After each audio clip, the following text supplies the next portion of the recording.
Hello and welcome to a new series on my channel all about business, more so about what it's like to own your own business and be an entrepreneur. For those of you that don't know me, my name is Angelo and I consider myself an entrepreneur. You know, I've been thinking a lot lately about this whole journey, about how entrepreneurship has become something of a status and has been put on a pedestal. I've also been thinking about how scary it is when something becomes cool or interesting and what that creates. This is one device. And we are calling it iPhone. Today, Apple is going to reinvent the phone.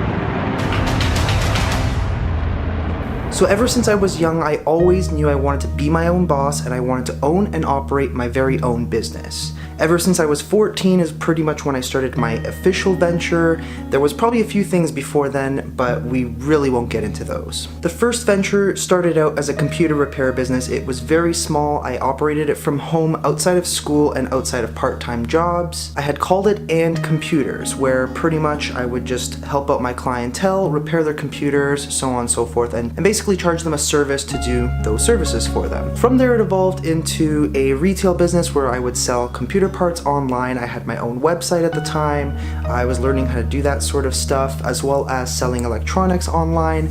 Many cool things, like it could have been anything. Like I found like little USB sticks that had like cartoons and stuff. I would sell those.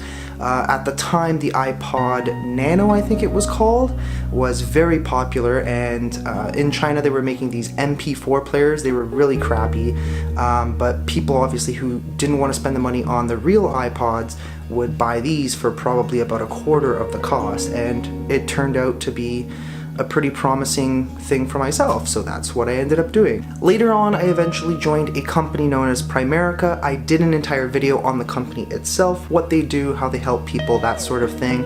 From here, I learned a lot of the ins and outs of business itself and found it really great. What I loved most about working with Primerica itself was learning the mindset of a successful person, becoming successful yourself, learning from other people in the business, learning from other people who are successful in business themselves, and pretty much taking that and applying it to your own business and to your own life itself. Next, I started a sporting goods business where I started out selling jerseys. So we basically combined a few $100s out of our own pockets, me and my partner, and we ended up ordering, I think it was like 20 to 25 jerseys just to start off with back during the Euro 2012. From there, it kept growing and growing, and it had sort of this snowball effect. What I was realizing was that there was a huge demand for product even outside of big tournaments like the Euros or the FIFA World Cups, that sort of thing. And I managed to maintain and grow a business that was sustainable throughout the entire year. From there we expanded, we started getting into other types of products such as hockey, baseball, lacrosse, things like that. We eventually opened up 2 stores. It wasn't 2 separate stores, it was actually, we started out in one tiny little 400 square foot hole in the wall, and eventually ended up moving into a much larger, more retail-based location. This business is probably where I learned the most, simply because I had to start from scratch. Nobody really showed me the way or showed me what to do. I kind of had to take each of those steps on my own, learn from my own mistakes, keep getting better, keep growing, learn about the products, stuff like that. Somewhere in between all of these other businesses, I even owned my own restaurant. That probably had the most challenges and hurdles. Owning your own restaurant is not easy, and I think that's why in this series I'm going to dedicate at least one episode to just, you know, sort of being in the restaurant industry or owning your own restaurant, that sort of thing. And finally we are here.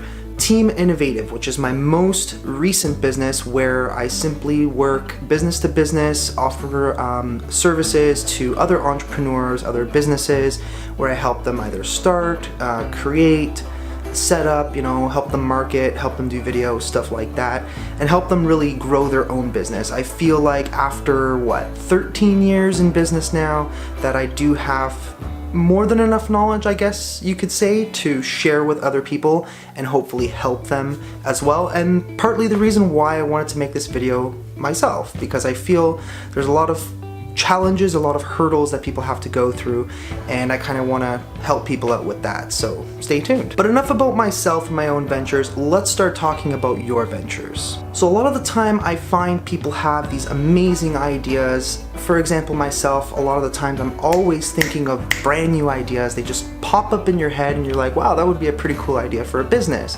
But a lot of the times people have absolutely no idea where to even begin. So step one, and this is going to be very simple, you need to go to the store and you need to buy two things, a notepad and a pen. So there's several reasons why I suggest getting a notepad and a pen. The biggest thing is people are forgetful. I'm even forgetful myself. A lot of the times I'll come up with an idea, or I'll come up with an idea that stems off of another idea, and I'll forget to write it down, and you'll probably never think of it ever again. But to be honest with you, even if it's a good idea, a bad idea, a mediocre idea, it doesn't matter. Write it down because you can always review it later. The next thing you need to really invest in to get yourself started is a proper schedule. I'm going to show you the one that I use. You don't have to use this one specifically, but it's definitely useful. So this is the schedule that I use. I believe it's called a Brown Line. I think that's the brand of it or whatever. In Canadian dollars, I think they're usually about 45 bucks, which is kind of expensive. But the reason why I like this one the most is actually because it goes from 7 o'clock in the morning all the way to 10:45 p.m. Some people do appointments late, or, you know, work late, have things to do late in the evening, right? I mean, I remember a lot of the times when I was in business, I had to work maybe 14-hour days, and oftentimes that was 7 days a week. So in order to kind of, you know, keep yourself on track, every single thing that you need to do on a daily basis, especially when you're getting started, you really need to keep yourself organized so you don't forget to do something, because you could end up paying large if you forget to do something, obviously, in business. A lot of other people use the schedules in their phones themselves. Personally, I hate looking at the schedule on my phone because I feel like everything's so like compact for some reason. It just doesn't look right to me. At least in this, you can space everything out properly, and you can see when you have those time gaps in between where you're not really busy when you should be busy. So further on in this series, I would like to take a look at many different other styles of business or other types of business, whether it's retail, you know, restaurants, barbers, photographers, things like that, so we can kind of, you know, see different ideas, because there's always, I find that even though there are so many different types of businesses or different industries, you can always take an idea from one industry and sort of work it around and apply it to your own business in some sort of way or fashion. It won't probably be exactly the same, but you know, you can always take other ideas and expand on it, right? It was sort of like if you take a look at the country of Italy, for example. Italy didn't invent pasta. Technically, pasta was invented in China, but the Italians took that idea, added tomato sauce, improved the idea, added certain flavors that made it Italian, and boom, you have an even better idea. So I do kind of want to just keep this first video as a bit of an opener into the series. There's going to be a lot of good information, and if you are new here, if you haven't subscribed yet, please subscribe down below. Hit the notification bell so you know when the rest of the episodes come up. Please don't forget to smash that like button, as it helps the channel itself. And that's pretty much it. I appreciate you guys, and thank you very much for watching, and we'll see you in the next episode. Bye! So when you're trying to start out your business, you're trying to basically get yourself from point A to point B. Point A might be making money one way, and point B might be making money in a completely different aspect. And many people are trying to figure out what those steps are to take in between. And that is what we're talking about in this next episode.